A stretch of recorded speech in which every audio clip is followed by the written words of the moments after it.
Olá, tudo bem? Meu nome é Bia, sou jornalista e apaixonada por livros. Hoje vamos continuar conversando sobre a biografia do Napoleão Bonaparte, agora do 18 do Brumário em diante. Então, bora conferir comigo todos os detalhes interessantíssimos dessa história.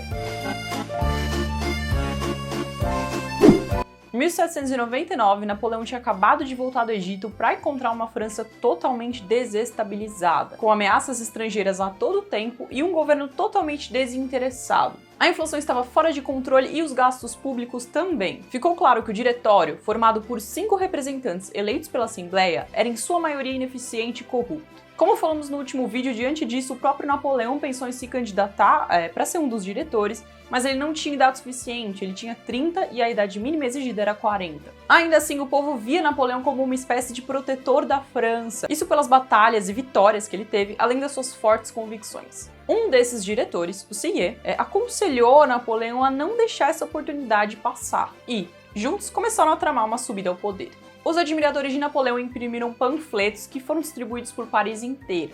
Neles, o Bonaparte era retratado como um general invencível, amado por seus soldados. Em um dia marcado, Napoleão reuniu os oficiais que o apoiavam para forçar os diretores atuais a renunciar, vacando assim o executivo. A ideia era que, diante dessa demonstração de forças, os diretores renunciassem, sem a necessidade de derramamento de sangue, e se movessem do Palácio de Luxemburgo até Saint-Cloud. Ali em Saint-Cloud, eles fariam uma reunião em que elegeriam novos diretores, além também de discutir uma nova constituição. O famoso 18 do Brumário, mas como foi que ele aconteceu exatamente? Bom, Napoleão enviou 300 oficiais para o acompanharem até o Palácio de Luxemburgo. 4 dos diretores renunciaram e o Barras, ele renunciou mediante um pagamento de 500 mil francos. No dia seguinte, toda essa multidão de oficiais e Napoleão foi até Saint-Cloud. Lá aconteciam 2 reuniões. A primeira era dos anciãos, em que se discutia a eleição dos novos diretores. Para a surpresa de Bonaparte, que acompanhava ali o andamento da reunião, ninguém falou nada sobre a nova Constituição. Incomodado, ele começou um discurso, só que por escolher as palavras erradas, o discurso acabou indo muito mal e causando uma má impressão. Percebendo, ele saiu do local e tentou a sorte na segunda reunião.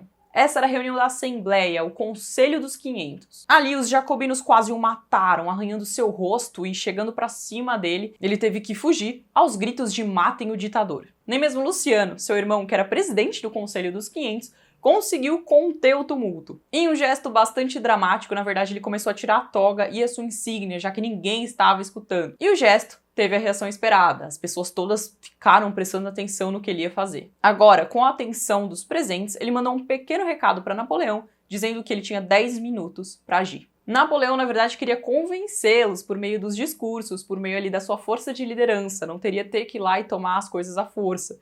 Mas ele ficou bastante assustado com a questão das pessoas pedindo pela sua morte e decidiu que seria assim, já que não tinha outro jeito. Ele então voltou à sala em cima do seu cavalo e chamando os oficiais para conterem o tumulto. Os oficiais eles ficaram bastante confusos nesse momento, eles não sabiam em quem acreditar, nas pessoas que estavam gritando ou no Napoleão. E aí o Luciano chegou e disse que se o Napoleão fosse mesmo cercear a liberdade do povo, ele o mataria ali mesmo. Bom, essa frase teve seu impacto e os oficiais decidiram ficar do lado de Napoleão, contendo o tumulto. Nisso, muitas pessoas fugiram. Já de noite, a reunião foi reiniciada e os 80 presentes votaram pela dissolução do diretório e pela formação de uma comissão temporária, formada por Napoleão, Sieyès e Ducos. Bom, na sequência, organizou-se uma nova forma de governo, o consulado. No executivo, a França teria um cônsul principal e 2 cônsules que seriam uma espécie de consultores. No legislativo, existiria um conselho de Estado, nomeado pelo cônsul, que iria propor as leis, um tribunado para discuti-las e um corpo legislativo para votá-las. Além disso, foi criado o Senado, formado por 80 homens com mais de 40 anos. Esses homens, mais para frente, deveriam eleger os cônsules, o corpo legislativo, o tribunal. O primeiro cônsul, obviamente, foi Napoleão. O segundo era um advogado experiente e o terceiro era o ex-ministro de Finanças de Luís XV. No novo regime, o Napoleão começou a trabalhar cerca de 16 horas por dia. Ele vivia uma vida relativamente simples, se você considerar a posição dele e também como outras pessoas do diretório tinham vivido antes. E o seu casamento ia bastante bem. Quando ele chegou ao poder, a França ela tinha dívidas de 474 milhões e 167 mil francos no erário. Napoleão levantou empréstimos e organizou uma cobrança de impostos extremamente eficiente, logo a França estaria arrecadando 600 milhões por ano. Ele também criou o Ministério das Finanças e o Tesouro, além do Banco da França em 1800. Fundou também o Escritório da Auditoria, em que eram revistos todos os gastos públicos. Ele era bem conhecido por isso, por contar cada centavo e cada vírgula. Bom, ironicamente, pela primeira vez em muitos anos, o Conselho podia discutir assuntos livremente. Nessa época, a França não tinha uma legislação sólida, mas sim uma junção de vários decretos, alguns deles que se contradiziam, inclusive. No norte prevalecia o direito consuetudinário e no sul o direito romano. Napoleão, então, diferente das pessoas do diretório, que queriam destruir com tudo, ele resolveu pegar o que existia de melhor nos decretos e misturar com os direitos dos homens. Para isso ele pediu ajuda de duas pessoas, Tranchet e Portalis. Um era representante de cada tipo, lembra do consuetudinário, e o outro era representante do direito romano. E pediu para que os dois juntos fizessem um esboço. Esse mesmo esboço foi discutido no Conselho. Em 1807, então, foi criado o Código Napoleônico, em vigor ainda que bastante flexibilizado até hoje na França. Ele também serviu de base para a legislação de diversos outros países, como Luxemburgo, Suíça, Itália e Bélgica. Em solo francês, Bonaparte instituiu um prefeito para cada departamento. Esse representante ele deveria transmitir a ordem por meio das leis. O eleitorado então montava uma lista com os nomes e ele escolhia o nome dessa lista. Bom, na questão da educação, como a Revolução tinha fechado diversas escolas e universidades, Napoleão optou por uma reorganização de tudo. Antes, o governo da Convenção e do Diretório descobriu que não tinha como manter as escolas primárias, então optou apenas por manter as secundárias. Bom, o problema é que eles mesmos tinham fechado as escolas primárias particulares, principalmente as confessionais, ou com professores que não tivessem ali as mesmas ideologias. Napoleão, então, ele permitiu a reabertura de todas essas escolas e desses professores, permitiu que eles voltassem a lecionar também, e fez algumas mudanças nas escolas secundárias que eram estatais. Nestas, ele achava que havia muita doutrinação, com alguns temas proibidos e sem nenhum tipo de contraponto. Ele então colocou que essas escolas também deveriam ter ensino religioso e filosofia. Ele também reabriu a Sorbonne, criou mais de 12 universidades de direito e criou uma faculdade especializada em formar professores. Também construiu canais, portos, estradas, a primeira agência de estatística da França, entre outras coisas. Mas, mesmo com diversos progressos internos em relação ao diretório, a França vivia em constante ameaça e guerra. A Inglaterra, por exemplo, já estava guerreando com a França há anos. Além dos estragos que essas batalhas causavam no tesouro inglês, eles tinham acabado de perder a maior colônia de todas, os Estados Unidos. Então, quando a França, por meio de um tratado, pegou a Bélgica da Áustria, isso preocupou ainda mais os ingleses. Além do medo das expansões e vitórias napoleônicas, eles também tinham receio de que um regime republicano que estava indo bem pudesse influenciar outras nações da Europa a seguir pelo mesmo caminho. Então, para ajudar, a Inglaterra passou também a financiar movimentos monarquistas. Em 1802, a França fez a paz com a Rússia, a Turquia e a Áustria. Pitt, que era o primeiro-ministro inglês em todos esses anos de guerra, foi substituído por Eddington, que negociou a paz em um tratado. Esse tratado foi assinado por Giuseppe Bonaparte, o irmão mais velho de Napoleão, e pelo Marquês de Cornwallis. Ele tinha em seus termos, entre diversas outras exigências, que a Inglaterra deveria retirar as suas tropas do Egito e, em troca, o Napoleão retiraria as dele de Nápoles e dos Estados Papais. Mas, apesar desse tratado, o partido e os políticos ingleses que eram a favor da guerra continuaram a sussurrar. Bom, para aplacar esses ânimos, o Eddington ele mandou um embaixador inglês até a França. Só que esse embaixador foi uma péssima escolha, assim, não sabemos se foi intencional ou não, mas ele já odiava Napoleão e escrevia diversas coisas sobre ele antes mesmo de conhecê-lo. Esse homem foi responsável por relatórios que incluíam diversas mentiras. E ao mesmo tempo, lá dentro mesmo da Inglaterra, o Eddington era constantemente pressionado para retomar a guerra. Bom, enquanto isso, o Piemonte estava sem governo. Napoleão tinha medo de que os monarquistas marchassem de volta e fizessem da República uma monarquia de novo. Ele então resolveu anexar Piemonte à França. Isso foi extremamente mal visto pelos ingleses, apesar de eles terem feito o mesmo com a Irlanda. E botou ainda mais lenha na fogueira do conflito. O fato é que o tempo passava e nada da Inglaterra cumpria parte dela no tratado. Napoleão então resolveu pressioná-la. Por meio de um de seus oficiais, ele escreveu um relatório que foi publicado na imprensa, dizendo que se os ingleses não tirassem logo as suas tropas do Egito, ele tomaria o país de novo. Essa provocação foi levada, na verdade, como uma grave ameaça. Logo, a Inglaterra se uniu à Áustria e à Rússia, que estavam marchando para restabelecer o antigo regime na Suíça. Isso porque alguns anos antes o Diretório tinha instaurado uma república, a República Helvética, no país. Mas em 1801 um dos generais franceses foi lá e derrotou essas tropas. Napoleão então reuniu alguns cidadãos suíços e os levou até Paris para discutir uma nova constituição, o chamado Ato de Mediação. É engraçado que ainda hoje na Suíça esse é o fato pelo qual ele é mais lembrado, a Lei da Mediação. Bom, essa lei conseguiu restaurar a paz numa Suíça que estava à beira de um colapso, de uma guerra civil. Ela estabeleceu o princípio de igualdade entre todos os cantões e seus idiomas, além de criar toda a base para um consenso e a formação de um Estado moderno que veio muito depois. Na Constituição desenvolvida, os cantões tinham um comércio livre, mais autonomia, um conselho próprio, entre outras coisas.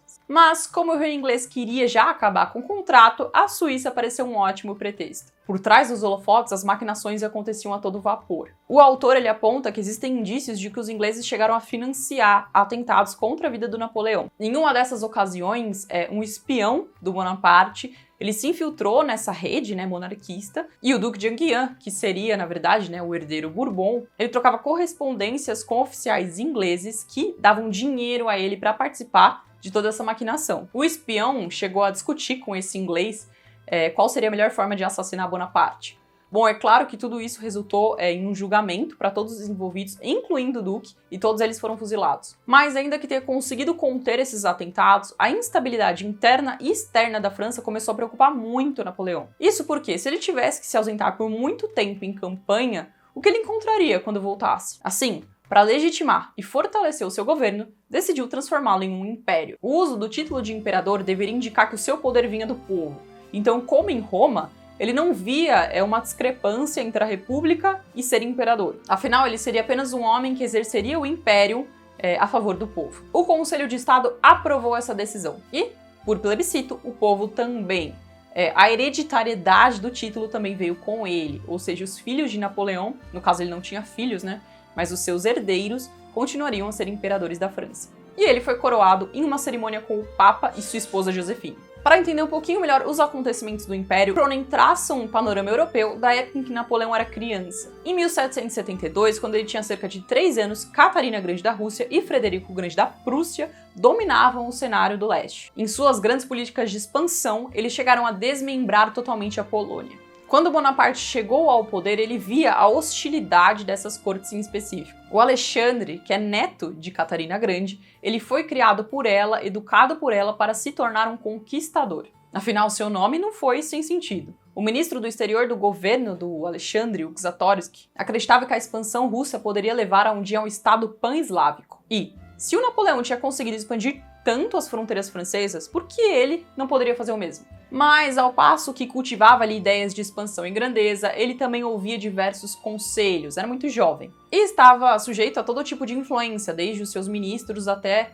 influência inglesa. O Czartoryski, inclusive, ele tinha um espião que devia mantê-lo informado sobre as questões da França. Só que esse mesmo espião passou diversas informações falsas que também, por sua vez, foram repassadas ao czar.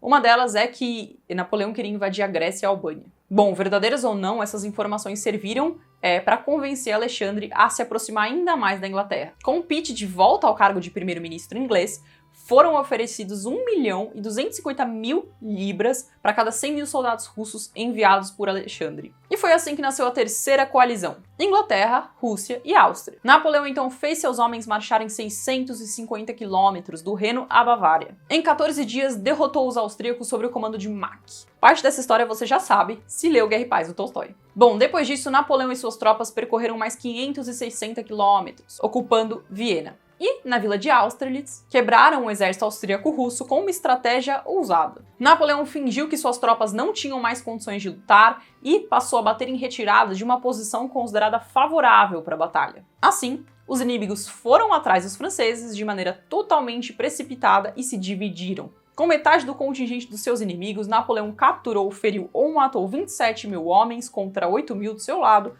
e conseguiu capturar 180 canhões. A Áustria acabou se rendendo e, pelo Tratado de Pressburg, Napoleão adicionou Veneza à República Cisalpina, nomeada então Itália, e anexou alguns outros territórios austríacos. Em 1806, Napoleão também uniu 16 estados alemães na Confederação do Reno, que seria uma espécie de proteção contra possíveis ataques dessas outras forças. O protetor seria, portanto, o próprio Bonaparte. Nessa época, o rei da Prússia, Frederick William, era bastante vacilante, cada hora ele estava de um lado. Ele achava interessante estar do lado da vencedora França, mas ao mesmo tempo escutava os conselhos da Rússia, que dizia que logo Bonaparte se viraria contra ele. Em 1806, então, foi formada a Quarta Coalizão: Inglaterra, Saxônia, Rússia, Prússia e Suécia. Em 6 dias, Napoleão derrotou o exército prussiano em 2 batalhas. Na negociação de paz, a Prússia perdeu metade do seu território. Depois, os franceses derrotaram os russos com uma pequena invasão na Batalha de Friedland. O czar então pediu a paz e foi assinado o Tratado de Tilsit, que concedia parte das terras do que então tinha sido a Polônia a Napoleão. Nesses locais, Bonaparte restabeleceu o Grão-Ducado da Varsóvia, que seria a Polônia. Maria Carolina, rainha de Nápoles, quebrou sua neutralidade e também se uniu à coalizão. Mas quando as tropas de Napoleão chegaram, ela e seu marido fugiram. Dessa forma, Nápoles também passou a ser parte do Império Francês. Em 1808, ele tinha cerca de 70 milhões de habitantes. Napoleão governava esse império por meio de leis e decretos e era bastante minucioso nesse trabalho. As terras conquistadas foram divididas em reinos para maior estabilidade, de um modo diplomático, digamos assim, e ali o objetivo era que os ideais de liberdade, de igualdade fossem expandidos para que um dia eles pudessem se autogovernar. Napoleão então colocou Giuseppe, seu irmão mais velho, como rei de Nápoles. Nápoles na época era uma das regiões mais pobres da Europa. Ali ele aboliu o feudalismo, instituiu os direitos dos homens, acabou com os privilégios baronais e estabeleceu liberdade de culto, além de um conselho para cada região. Enquanto isso, Talleyrand, aquele ali do primeiro vídeo que traiu Napoleão e não foi negociar a paz com os turcos quando no Egito, ele começou a vender segredos de Napoleão para outros reis. Bom, de volta à França, Bonaparte mandou reconstruir o Louvre e criar uma conexão entre ele e o Palácio das Tulherias, além de criar também o Arco do Triunfo. Mas não importava o cenário, a Inglaterra não deixava a França em paz. Houve então a famosa Batalha de Trafalgar. Essa derrota francesa, uma das mais famosas, ela fez com que Napoleão deixasse de lado o plano de invadir a Inglaterra e passasse a manter os ingleses fora dos portos dos seus aliados ou das terras conquistadas por ele por meio do sistema continental. Portugal vivia quebrando esse bloqueio, motivo pelo qual Napoleão declarou a sua invasão junto do rei da Espanha. Bom, no que resultou essa decisão a gente sabe bem. Mas por falta de confiança no rei da Espanha, Napoleão colocou Giuseppe, seu irmão mais velho, para ser rei. Mas apesar do seu grande sucesso em Nápoles, as políticas de Giuseppe foram um fracasso na Espanha. Isso porque ali a realidade era bastante diferente. O clero era forte e patriótico, contando com o apoio da maior parte da população. Então eles mesmos criaram uma junta para combater os franceses, conquistando diversas vitórias. Houve instabilidade e muitas cortes clandestinas elas funcionavam em paralelo com as oficiais. Ainda assim, a Constituição Espanhola de 1812 tinha as mesmas bases daquela proposta por Giuseppe, como o fim da tortura e do feudalismo. Eles divergiam na questão da religião, da liberdade de culto e de consciência religiosa, porque os espanhóis acreditavam que somente o culto católico deveria ser aceito. Em 1813, o Duque de Wellington veio por Portugal e atacou a Espanha. Mais ou menos nessa época, Luís, outro dos irmãos mais novos de Napoleão, foi colocado como rei da Holanda. Ele era um homem muito bonzinho, conhecido por sua bondade, ele simpatizava muito com o país e por isso ele pediu junto a Napoleão para que as tropas francesas fossem embora de lá. Ele também estimulou bastante o comércio holandês e inclusive ele fazia vista grossa para os produtos ingleses que chegavam na Holanda, motivo pelo qual em 1810 o Napoleão reanexou a Holanda ao Império e tirou Luís de lá. Já Jérôme, o caçula dos Bonaparte, ele ficou como rei da Westfália. Por meio dele, Napoleão fez a introdução de juízes no país, diminuiu impostos, liberou o comércio e também concedeu liberdade cívica aos judeus. Uma curiosidade bastante inútil. Na Westfália, o bibliotecário do Jérôme era ninguém menos que Jacob Grimm, dos irmãos Grimm. Mas voltando ao mapa europeu. A Inglaterra, depois da vitória na Batalha de Trafalgar, ela passou a não ter mais o medo de ser invadida.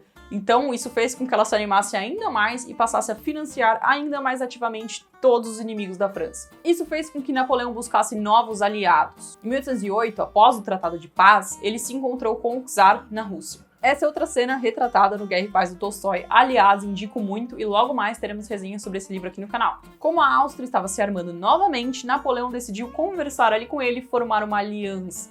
Mas, apesar de Alexandre gostar pessoalmente de Napoleão, ele nutria até certa admiração por ele, né? O czar ainda estava dividido, exatamente também pelos conselhos que ouvia. Muitos desses conselheiros próximos ali, eles pressionavam para que essa aliança não fosse feita, que o tratado fosse inclusive quebrado. O resultado de toda essa confusão foi uma ajuda muito tímida em relação ao que Napoleão tinha pedido. Isso enfureceu Bonaparte, que era um homem de fortes amizades, né? Um senso muito forte de ajuda e de amizade. Então ele foi procurar uma estratégia nova. Ele conversou com o imperador austríaco e pediu a filha dele, Marie-Louise, em casamento. Bom, essa foi uma jogada de pura estratégia, porque ele tinha um bom relacionamento com Josephine. Ele então explica isso a ela em cartas, pede o divórcio, a anulação do seu casamento e casa de novo. Não demoraria muito para ele ter também um filho. Na Rússia, finalmente convenceram o czar Alexandre a romper o tratado. Isso porque as fronteiras da França eram expandidas cada vez mais e o bloqueio, o sistema que o Napoleão impôs, ele prejudicava o comércio de diversos países. Relutante, Napoleão então entrou em guerra. Ele precisava derrotar a Rússia e garantir que a Inglaterra veria isso e decidiria pedir a paz. Além, claro, de libertar a Polônia, que ele tinha dado a sua palavra de que seria livre. Ele reuniu então um império todo.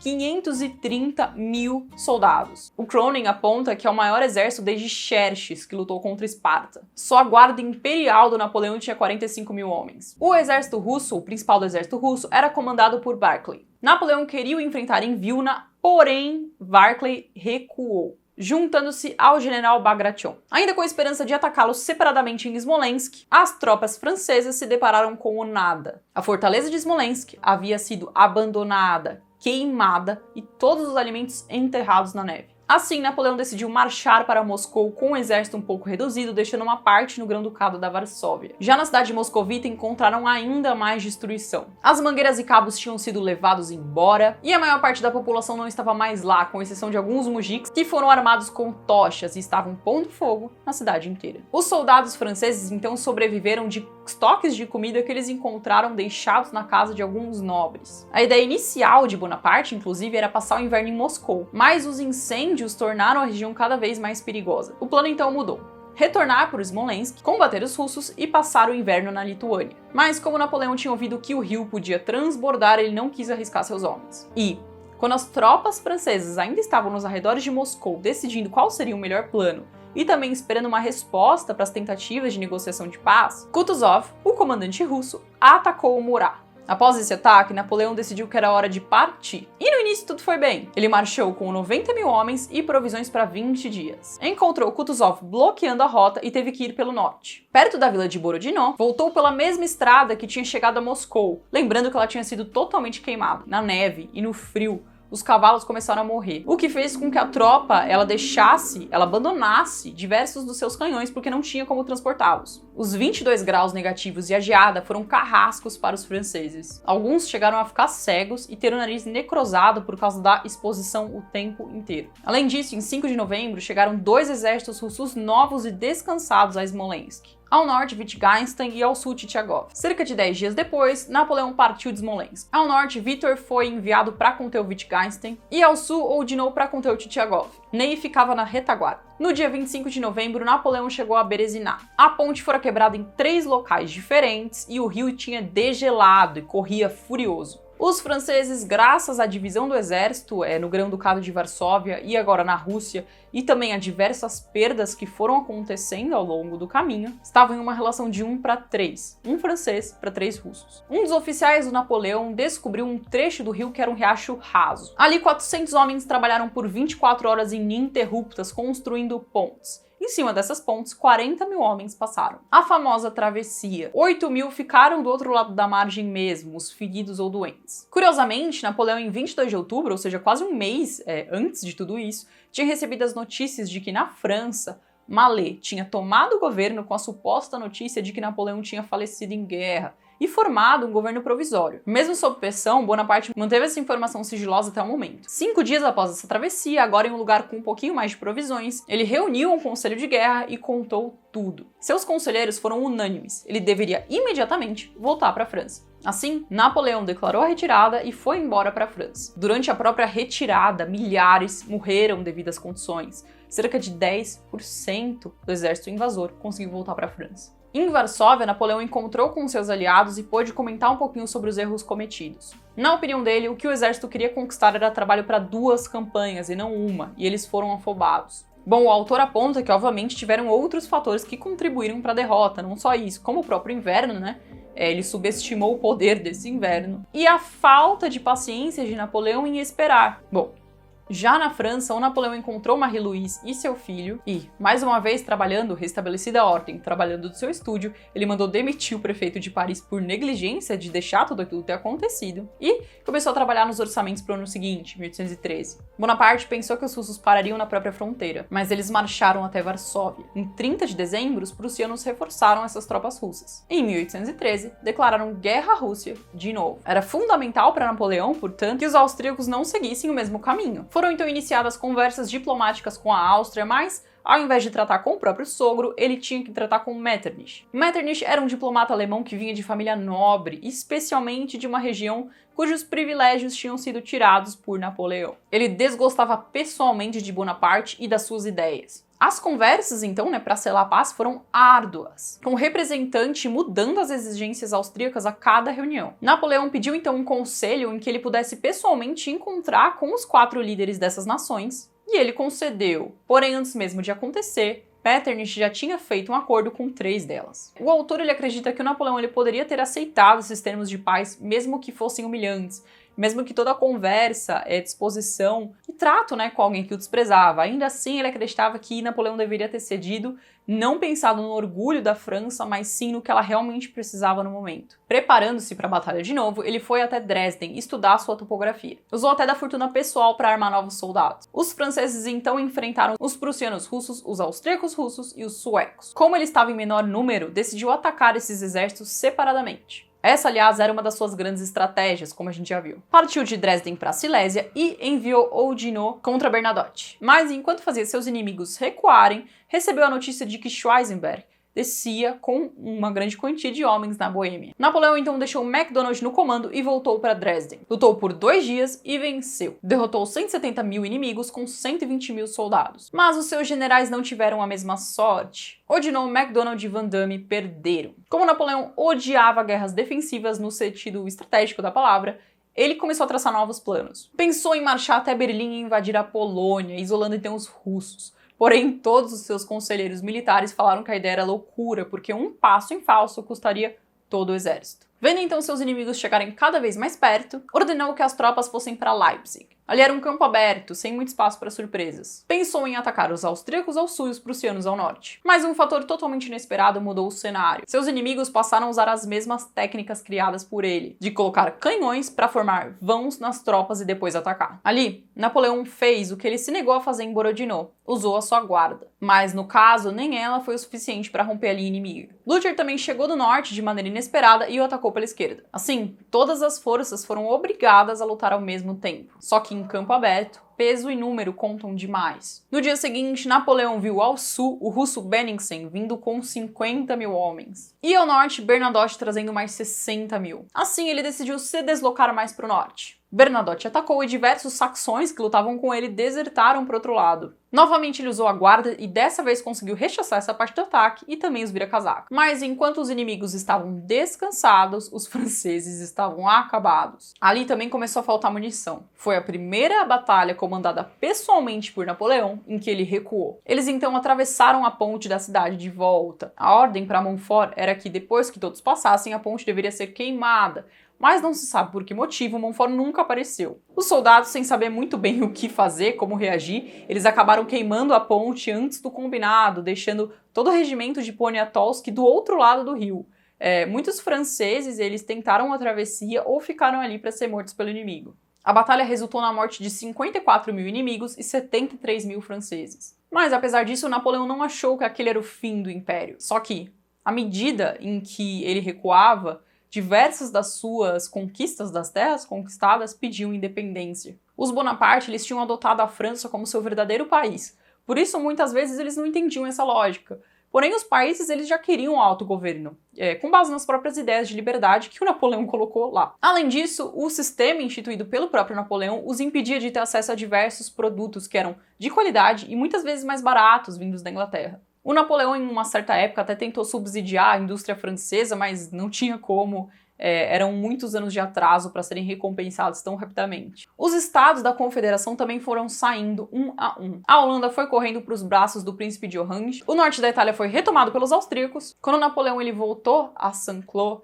ele pediu 300 mil homens. Ali já teve diversos problemas com atitudes desinteressadas da sua própria família. Isso porque a essa altura as pessoas queriam paz. Os custos eram altos, os ânimos pioravam e muitos jovens tinham morrido. Mas, de qualquer maneira, ele conseguiu o exército. Tinha bastante gente nova, mas também tinha veteranos. Ao oeste de Champagne, ele estabeleceu a sua base. Os aliados tinham cerca de 220 mil soldados e eles 50 mil. Em uma dessas batalhas, Schwarzenberg se juntou a Blücher e fez Napoleão lutar por 8 horas seguidas em uma tempestade, em desvantagem de 4-1.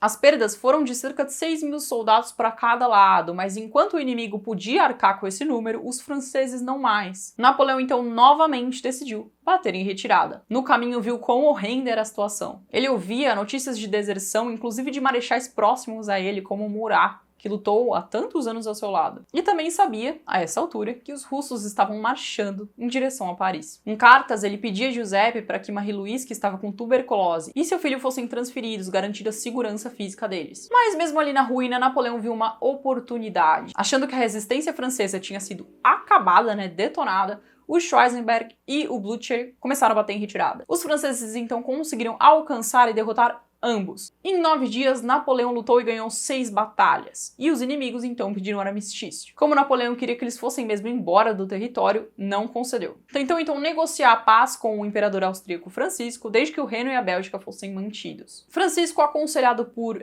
outras nações, disse que a Bélgica não poderia ser mantida e que isso era um perigo. Mas Napoleão ele tinha tido controle da Bélgica desde o início, e achava totalmente injusto ter que entregá-la agora. Assim, os aliados recomeçaram o avanço. Napoleão deixou 40 mil homens aos comandos de MacDonald. As batalhas seguintes foram bastante inconclusivas. Diante de todas essas reviravoltas, o Napoleão começou a pensar que o seu destino seria morrer em batalha. Isso fez com que ele se expusesse cada vez mais, mas ele nunca era atingido e não morria. É engraçado que o autor pontua que, vendo a chegada dos russos na França, os franceses que vinham de pequenas vilas, eles se armavam com forquilhas e iam eles mesmos guerrear contra os russos. Já em Paris a situação era bem diferente, os nobres não estavam nem aí, eles enterraram seu ouro em terra mesmo, ali em volta, nos jardins dos palácios. Eles pegaram tudo e fugiram. Em pouco tempo, as chaves de Paris foram entregues aos russos. Napoleão então abdicou em favor de seu filho. Uma das opções do czar Alexandre, inclusive, era deixar Marie-Louise no comando. Mas o Talleyrand, lembrando, de novo, ele aconselhou o czar dizendo que nenhum soberano de outra nação discutiria com o Bonaparte. Assim, eles levaram a questão para a Assembleia, que indicou o nome de Luís XVIII, o rei Bourbon. Foi o próprio Metternich quem convocou o Congresso de Viena, que aconteceu de 1814 a 1815. E consistiu em diversos encontros entre os representantes das nações europeias para discutir a reorganização dessas fronteiras. Sem saída, então, o Napoleão ele foi obrigado a assinar uma abdicação incondicional. Foi levado para viver na ilha de Elba, onde se falava italiano. E ali até que ele se deu bem, fazendo diversas mudanças no local. Com ele se voluntariaram para ir mais de 1000 soldados. Mas essa vida pacata não durou muito tempo. Por correspondência, ele planejou uma fuga. As embarcações dele e de grande parte dos seus homens passaram, por embarcações inglesas e conseguiram chegar até a França sem problema. Em Digne, já em solo francês, o Napoleão ele convocou todo o exército a se juntar a ele. O ministro de guerra foi enviado então até Lyon para contê-lo, junto com diversos soldados. Mas quando as tropas chegaram, Napoleão calmamente andou até eles e disse que não lutaria contra seu próprio povo, chegando a discursar sobre suas intenções e sobre o que era melhor para o país. Bom, a gente não precisa dizer que tudo isso resultou neles largando as ordens que tinham recebido e se juntando a Napoleão. Em Grenoble, o centro estava protegido por uma muralha, por portões, e tinham diversos soldados guardando esses portões. Mas da mesma forma, quando viram Napoleão, todos eles decidiram se juntar ao seu imperador. Quando Napoleão pediu para que os oficiais abrissem os portões e eles passassem, os oficiais disseram que não. Isso fez com que os próprios soldados que deveriam estar guardando a cidade começassem a bater no portão até que ele se abrisse. Assustados, o rei Luís XVIII e d'Artois, o conde de D'Artois, seu irmão, fugiram para a Bélgica. Com Bonaparte de volta ao poder, começou o governo dos 100 dias. Nessa época, falava-se bastante na necessidade de uma nova constituição. O escolhido para redigi-la dessa vez foi Benjamin Constant. Nela, o governo passou a ter 2 câmeras com colégios eleitorais. As assembleias poderiam se reunir em público e fazer emendas às leis existentes. O julgamento com júri também virou uma garantia. O ato adicional, como ficou conhecido, foi promulgado e aprovado pelo povo em plebiscito. Foi uma espécie de adaptação de Napoleão ao novo cenário político. Napoleão então pediu que Giuseppe informasse as suas intenções de manter as fronteiras de 1814. Apesar disso, suas propostas de paz, de novo, foram negadas. Então, o seu exército, que na época contava com 125 mil homens, lutou com os prussianos em Ligny, vencendo-os. Mas essa vitória acabou custando bastante a Napoleão, porque ele achou que os tinha destruído, ou pelo menos derrotado o suficiente para que eles